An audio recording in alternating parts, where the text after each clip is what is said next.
específicamente de San Agustín. En algún recuento que se hace de algunos investigadores que han hecho historiografía sobre la legislación en torno al patrimonio arqueológico en Colombia, se empieza casi siempre la historia de 1918 con la promulgación de una primera ley. A raíz de los documentos que encuentra Andrés en Alemania, en el mismo archivo de Preuss podemos empezar a hacer el rastreo de que sí existía una ley anterior. Existía el decreto 21 de 1906. Ese decreto es clave, importantísimo, porque pues si ustedes ven la fecha fue 7 años antes de que llegara Preuss, y ya ese decreto especifica algo muy importante que me va a permitir leer, porque de pronto para los que están presentes y saben algo de arqueología, que veo varios arqueólogos aquí, que ojalá más adelante podamos contar también con su concepto. Este decreto 21 de 1906, por el cual se destina un local para la Biblioteca Nacional y el Museo Nacional, dice en su artículo 2: prohíbase desde la fecha del presente decreto la extracción del territorio de la República sin previo permiso del gobierno, por conducto del Ministerio de Instrucción Pública, de objetos que por su carácter singular y reconocido valor científico, histórico o artístico deban reposar en el Museo Nacional, a saber, objetos raros de naturaleza mineral como aerolitos y sus similares, objetos de valor arqueológico o histórico, ya sean de época prehistórica o de época posterior, o pinturas originales de artistas ya muertos. Y el artículo 3 dice: prohíbase la destrucción o deterioro de monumentos y de obras prehistóricas como son restos de templos, esculturas, piedras grabadas o pinturas jeroglíficos o petroglifos. Eso fue en marzo de 1906, firmado por Rafael Reyes, el presidente de entonces, y muy probablemente, aunque hay varias firmas, pudo haber sido redactado por Carlos Cuervo Márquez, uno de los pioneros también en la investigación de San Agustín. Esa ley nadie aquí la había advertido. O sea, yo he revisado alguna historiografía, como les digo, investigación de Luis Duque Gómez, de Piazzini hace unos años también otra revisión. Doctor Lleras también de pronto en su artículo cita que tampoco conocía algún marco jurídico. Es extraño porque esta ley se desapareció de la historiografía y tampoco como tal, pues tampoco la tienen en cuenta las instituciones en el presente, pues como para poder dar respuesta a estas peticiones de las comunidades. Bueno, pues digamos que cuando yo me di cuenta de que existía esa ley y empecé a ver los otros documentos que más adelante ya les va a referir en específico Andrés, pues me doy cuenta que efectivamente en el transcurso de 1913 a 1919, que es cuando está aquí Preuss y hace lo que hace y envía a Alemania toda su carga con todo ese patrimonio, que es más que 35 estatuas, pues son cientos de objetos, no solamente de San Agustín, sino de Nariño, también hay aquí del área muisca, de la zona de Huaque, también se lleva piezas, en fin, es un gran cargamento que él va mandando de a poquitos. Y durante ese lapso de tiempo se crea también una ley en 1918, que es la ley 48 de monumentos precolombinos, donde por primera vez se dice que quedan bajo la acción del gobierno, o sea que son de utilidad pública. Eso es muy clave, porque sí es el año 18, pero los cargamentos siguieron saliendo hasta el año 22, o sea, inclusive después de que se fue Preuss, pasaron varios años hasta que en 1922 se mandó la última carga, o sea que todo ese lapso de tiempo fue ilegal el hecho de haber extraído y haber enviado a otro país sin ningún permiso, pues patrimonio arqueológico colombiano. Bueno, ante esto pues simplemente quería hacerles un recuento de que antes de 1906 y durante la época de la República y en la colonia, todo esto que llamamos hoy en día patrimonio arqueológico se entendía como tesoros y era digamos de propiedad privada, en el sentido de que quien lo encontraba se los podía quedar consigo, pero simplemente tenía que dar un quinto real en la época de la colonia, o tenía que dar un quinto también de un impuesto por derechos a fundición al gobierno nacional de ese entonces, que por ejemplo en la República hay una primera ley de 1833 que habla de antigüedades indígenas. Fue también, paradójicamente, el Estado, en este caso fue el general Santander, presidente, quien también hace la ley, pero al mismo tiempo la hace para aprovechar la explotación de la laguna de Guatavita, que sabemos que él fue quien, de la mano de unos ingleses, también crea una compañía para extraer los tesoros de la laguna. Cualquier parecido con el presente es pura coincidencia. Hoy en día estamos detrás de un galeón, se está haciendo un pacto con unas compañías inglesas, ¿de la mano de quién? Del presidente de turno. Bueno, no sé, ahorita si quiere hablar más, pero quería hacer un balance general de que finalmente sí había un marco jurídico, es decir, todo lo que se argumentaba de que no se hacía una reclamación, eso ya se cae con lo que hemos descubierto. Gracias, Andrés.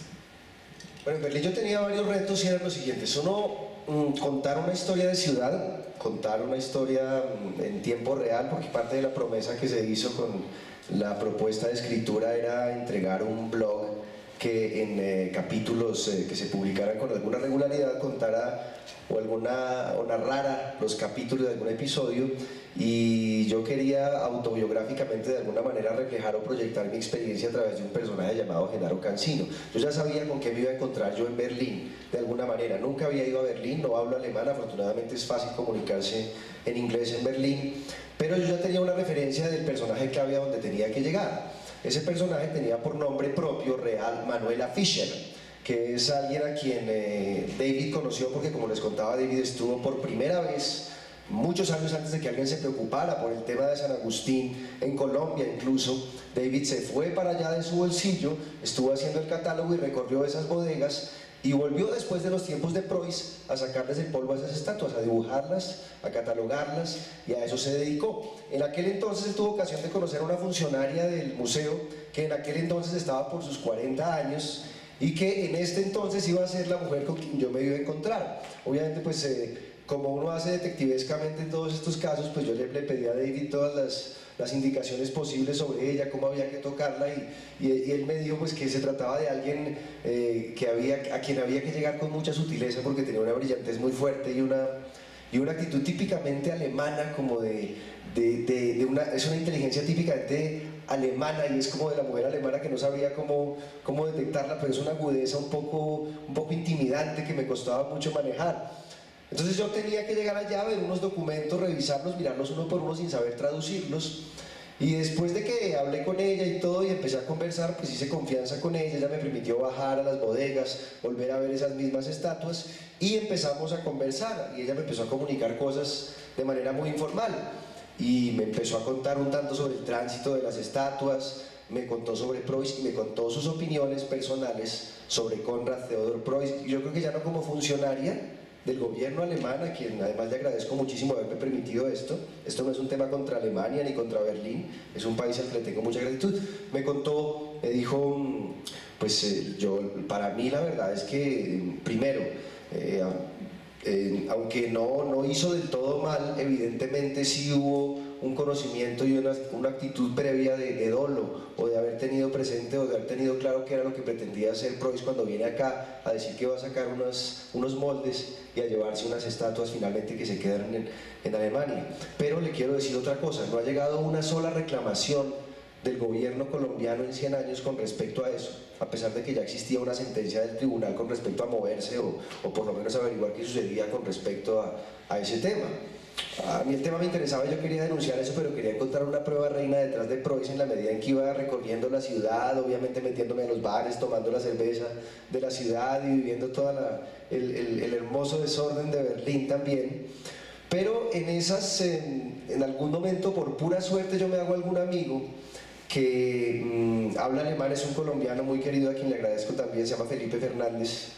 Parte de Felipe está reflejado en un personaje de la historia que escribí, cuyo nombre en realidad pues es un alemán, Helmut Gundermann se llama en el personaje, pero ese Helmut Gundermann de mi historia es Felipe Fernández, quien me ayudó a traducir algunos documentos. Y un día pues estábamos haciendo lo que yo cuento en la historia, y es que estábamos viendo varias páginas y él de repente me dice: hijo de madre, mire lo que dice acá, mire lo que dice en esta carta a Preuss. Y era una carta que había escrito Konrad Theodor Preuss ya cuando había regresado a Alemania en 1919, cuando se ganó el puesto como un funcionario de alto rango en el Museo Etnológico de Berlín, y en donde él específicamente decía unas cosas tremendas. Me gustaría mostrarles un video para que ustedes se hagan una idea de cómo eran los alrededores del museo, para que compartamos parte de la experiencia del viaje también a Berlín y de cómo eran los alrededores de ese Museo Etnológico que se me quedó en la mente además y que se refleja en la historia, porque era el invierno que estaba comenzando, y era yo caminando por ese lugar por el que caminó David también seguramente.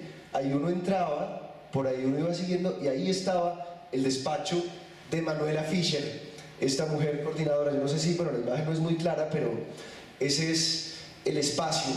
La carta que nos encontramos, entre muchas cartas, porque hay una correspondencia completa y una cantidad de archivos, es una en la que Konrad Theodor Preuss, de manera muy clara y muy explícita, dice varias cosas. Vamos a ver la carta en ¿Alguien habla alemán acá?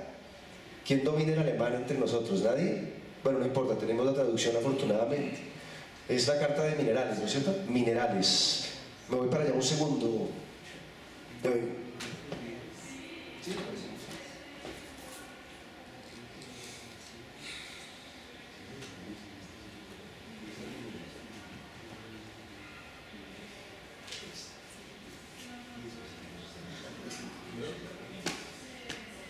Bueno, este documento que no dice mucho, evidentemente en castellano, porque no manejamos la lengua germana y que se ve un poco distorsionado, tiene en realidad un carácter muy importante y nosotros lo llamamos, yo lo llamo literariamente la prueba reina de mi historia, y es un documento en el que Konrad Theodor Preuss dice lo siguiente. ¿Podemos abrir el Word, por favor? Creo que se está viendo un poco desenfocado, ¿cierto? ¿Ustedes alcanzan a enfocar algo? Eso se podrá ajustar. Bueno, pero sería lindo de todas formas ver el... Creo que el computador no tiene Word, pero vamos a hacer el intento de leer. Es la prueba reina del crimen de Preuss.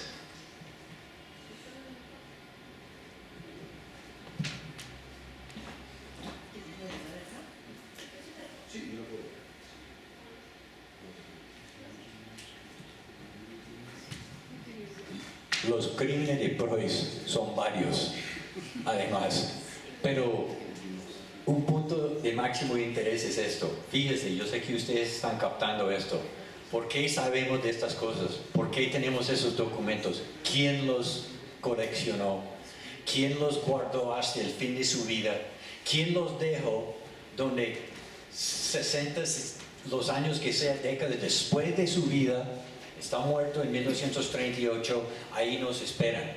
No era el ICANN, no era el Ministerio de Cultura, era Konrad Preuss. Por alguna extraña razón, esta persona que ha sido calificado como el ladrón honrado, porque él publicó todo lo que robó, también nos hizo el favor de guardar todos estos elementos en sus archivos en el museo de que fue director él, y son la clase de cosas que yo tal vez quemaría, ¿no? En vez de dejarlas, porque son pruebas reinas de sus acciones ilícitas y supremamente no éticas. Gracias, Konrad, por él es que tenemos esos documentos. El ladrón ordenado, dicen por ahí, ¿no, David? Bueno, ¿qué puede pensar uno entonces de Konrad Theodor Preuss de alguna manera? Bueno, yo pensaba una cosa muy clara, y es la siguiente.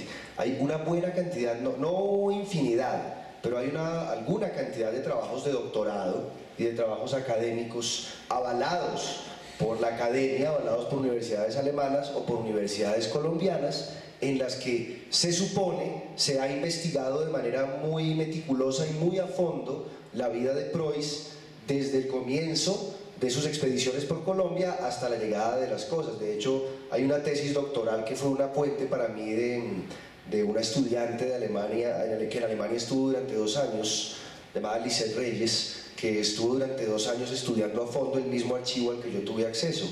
El ICANN, del que hablaba David hace un rato, también ha hecho una gran cantidad de investigaciones, y hay una cantidad pero nadie hasta el momento había mostrado este documento en el que claramente está explícito que existía una intención de malicia quizá de parte del personaje, o ustedes juzgarán. Esto es lo que dice esta carta, y vamos a tratar de hacer un psicoanálisis de esta carta, que fue lo que yo hice de alguna manera también para esta historia de ficción. Dice: Berlín, julio 10 de 1922. La carta está dirigida por Preuss, ya entonces un funcionario que ha vuelto después de su exilio en Colombia a Berlín, que ya es alguien importante dentro del museo, que tiene autoridad, que ya empezó a llevar algunos cargamentos de estatuas, porque hay que decir que las estatuas que mandó Preuss no las mandó inmediatamente, las recogió. Él tuvo muchos problemas por el tema de transporte, por el tema de los barcos, por el tema de la guerra, y debido a ello, pues todavía después de muchos años de haber llegado a Berlín, tenía que seguir gestionando las últimas estatuas. Este era el cargamento más grande, y está escribiéndoles, les decía yo, a una de las casas que se encargó del transporte de las estatuas desde San Agustín hasta la costa, hasta Puerto Colombia, y después desde Puerto Colombia hasta Berlín, Alemania. Esto es lo que dice. Berlín, julio 10 de 1922. Ustedes juzgarán. Estimados señores, gracias al señor Kraus recibí el paquete con la plancha de oro que permanecía allí y con el resto de piezas de mi colección. Quiero agradecerles su buena fe al guardar mis piezas y ser un portador tan confiable. Entre tanto, a solicitud mía, la Hamburg America Linie me ha concedido cargamento sin coste para las esculturas grandes de piedra que todavía permanecen con usted. Me recomendó pedirles que se pusieran en contacto con su agencia en Barranquilla, con los señores Casaneus, Hestein y Co. para el embarque inmediato. Oigan esto, dado que las esculturas de piedra deben ser embaladas en cajas para no llamar la atención de las autoridades colombianas y debido a que se debe pagar el trayecto en tren de Barranquilla a Puerto Colombia, aparte de los costes usuales de transporte por tierra en dólares, me permito preguntarle en cuánto se elevarían los costes ocasionados. Se trata de sumas relativamente pequeñas, pero la caída reiterada del marco en Alemania y en el extranjero y que aún no haya aumentado el presupuesto de nuestros museos explica mi precaución. Como hemos acordado antes, las esculturas de piedra deberán ser declaradas como minerales para el embarque posterior. Un cordial saludo, Preuss. Hay dos cosas o tres ahí. Una, la reiterativa referencia a las estatuas como mías y como mi colección, por un lado, de alguna manera. Es decir, sirvieron como vehículo para un ascenso burocrático de parte de Konrad Theodor Preuss en ese lugar. Dos, más grave todavía, existe una declaración explícita en un documento oficial al museo en donde él está diciendo que las cajas deben ser puestas en minerales, deben ser declaradas como minerales y puestas en cajas para que no se despierte la sospecha de las autoridades colombianas. Y tres, dice que eso ha sido acordado de antemano, o sea que muy probablemente existe un acuerdo verbal. A esto se suma una cosa más que está presente en esos documentos y es el hecho de que Konrad Theodor Preuss cometió el error, de alguna manera, o el acierto de dejar eso tan explícito que incluso declaró haber roto algunas esculturas en dos. Es decir, partió esculturas en dos para hacer más fácil su transporte a esas tierras. Yo me llené de rabia hacia ese personaje cuando descubrí esto. Obviamente pues yo iba sintiendo las emociones de todo el viaje de Preuss, porque ese archivo le cuento a uno unas cosas fascinantes, ¿no? Hay un video que no sé si ustedes puedan ver en la carpeta de videos. Yo quisiera mostrarles a ustedes, por ejemplo, cómo se hacía un viaje desde Europa, antes de la cultura de la aeronáutica, hasta Puerto Colombia en esos años. Este fue uno de los videos que hicimos como piezas publicitarias de la historia. El video se llama Viaje Preuss. Sí, miremos un pedacito de cuál era el recorrido de alguien que en ese entonces quisiera venir de Europa hasta allá. Este es Berlín en 1903, en la época de Preuss coloreado.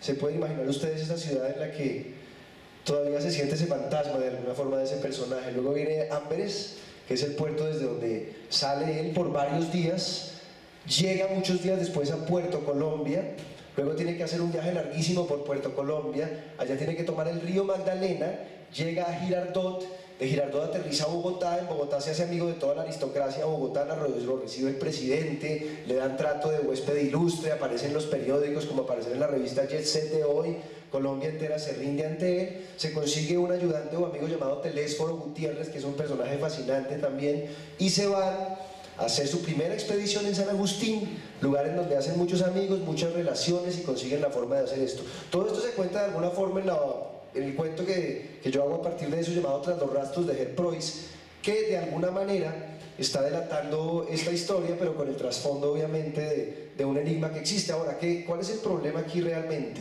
¿Y cuál es lo que nos frustra de pronto en esta situación?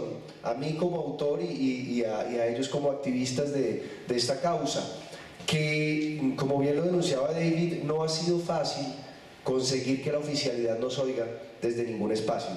No ha sido fácil porque aunque hay explícitas declaraciones y explícitas resoluciones de entes gubernamentales con respecto a cómo se debe proceder, aún sigue habiendo una discusión con respecto a si Preuss hizo bien o hizo mal.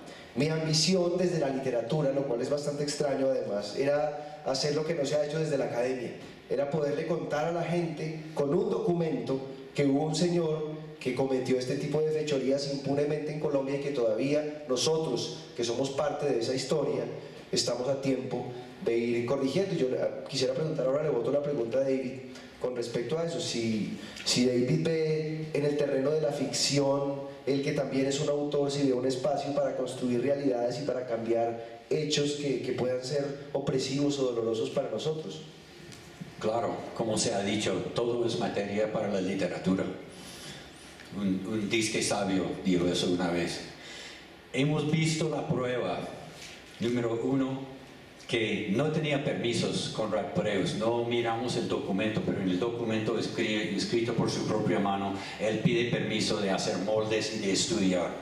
Hemos visto además de eso lo que Andrés llama la prueba reina, de que él ya tiene un previo acuerdo de despistar la aduana colombiana y llevar las cosas por acciones falsas fuera del país, pero les aseguro que no hemos visto la prueba reina todavía. Habrá en Colombia una cierta corriente que diría, bueno, pero sabes que aquí todos hacemos cosas raras y se entiende, se tuerce un poquito la cosa, porque el otro también lo tuerce también y no me parece tan grave, ¿no? Lo que vamos a ver después es algo que no defiende nadie ni acepta a nadie. Pero volviendo a lo que me pregunta Andrés, me interesa esta correlación entre la forma de estudiar lo que pasó con Preus, las acciones de Preus, y el estudio de lo que estamos viviendo nosotros. ¿Por qué puede ser que en ciertos momentos me parece que estamos viviendo en este asunto, en la vida, en el mundo de Preus? En este sentido,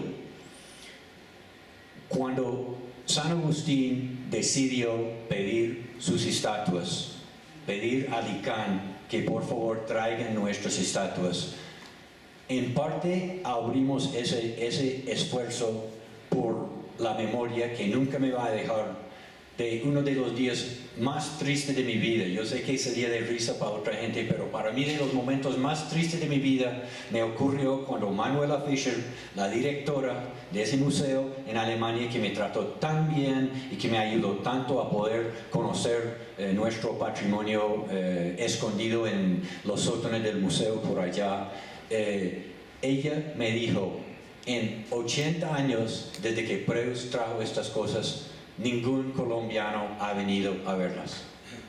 Yo quería llorar, yo soy colombiano y me dolió harto que nadie ha ido, que nuestros servidores públicos, yo no sé, pero tengo buena imaginación en qué han gastado la plata en sus numerosos viajes a Berlín, Alemania, pero no tenía nada que ver con ir a ver a esas estatuas. Entonces, cuando nosotros abrimos ese capítulo en 2013, lo abrimos con la colaboración de Licán. El director de Licán estuvo en mi finca en San Agustín, nos pusimos de acuerdo. Yo no entendía todavía en esos días que es una persona completamente falsa, que habla con dos lenguas diferentes y tiene dos caras diferentes. Él me decía, vamos a traer esas estatuas de Alemania, listo, trabajemos juntos, tráiganme las firmas. La firma del derecho de petición, ustedes sabrán, es una sola firma, una persona firma, pero nosotros recogimos 2000 firmas, no fue necesario, los recogimos porque queríamos mostrar que esto no es una persona pidiendo sus estatuas, esto es un pueblo grande y si quiere 10,000 le traemos 10,000, sería muy fácil en San Agustín, pero en todo caso nos pusimos de acuerdo con ese director. En ese momento él me dijo a mí, el año que viene vamos a llevar 20 estatuas de San Agustín a Bogotá. Yo estaba atónito frente a lo que me dijo. Lo primero que le dije resultó ser la verdad. Yo le dije, dudo que mi pueblo le va a permitir sacar esas estatuas. Desde Preus nadie ha sacado un lote de estatuas de esa cantidad, de esa calidad. Algo tenía ese director en su cabeza con su relación con Conrad Preus para querer hacer eso. No lo entiendo por completo, pero veo más o menos a grandes trazos lo que tenía ese señor en mente. En San Agustín hubo podido ver muchos grafitis que decían sencillamente: traigan las estatuas de Berlín en vez de llevar las estatuas de San Agustín. Y eso fue el principio de la oposición que condujo en noviembre de 2013 a lo que casi llegó a ser diría yo, un evento de sangre y violencia en San Agustín. Porque el ICANN mandó soldados con armas en las manos, armas cargadas, a traer sus estatuas. Frente al parque arqueológico habían desde hace varias semanas cientos y cientos de personas aglomeradas esperando la llegada del ICANN para decirles en paz, con arte, ojalá, con música, que no lleven las estatuas. Lo que mandó el ICANN era soldados con armas en las manos. Entonces, de nuevo, veo que estamos repitiendo las cosas que aparentemente fueron forjados en el tiempo de Preus. Entonces, el punto mío es esto: para entender todo este asunto, es imposible entenderlo fuera del marco de 5 siglos de colonialismo. Si nosotros queremos ignorar que nosotros aquí en América somos las víctimas de 5 siglos del imperialismo y el colonialismo de Europa, entonces estamos pues con los ojos cerrados, porque eso es el marco que nos rodea y eso es el único sentido que vamos a poder encontrar cuando vemos las voces y las caras del colonialismo como jefes de cultura y jefes de ICANN. ¿Cómo puede ser cuando un pueblo pide 90% que traigan las estatuas, que tenemos personas en posiciones de poder que realmente están viviendo todavía lo que mis sobrinos llamarían el colonialismo de la mente? Porque es impensable que podrían pedirnos a nosotros que tenemos sentimiento de homenajear a un Konrad Preus, cuando la verdad es que él es en su época la cara de ese colonialismo. Un europeo vino a América a coger un poco de cosas y llevarlos por allá. Piense lo que piense el pueblo colombiano. Un siglo después tenemos un liderazgo que nos dice que Konrad Preus era un héroe, que lo vamos a hacer un gran homenaje. Tengo la triste suerte de que de que mi casa en el pueblo de San Agustín está en la calle Konrad Theodor Preus. Inexplicable que mi pueblo tiene una calle nombrada por este señor.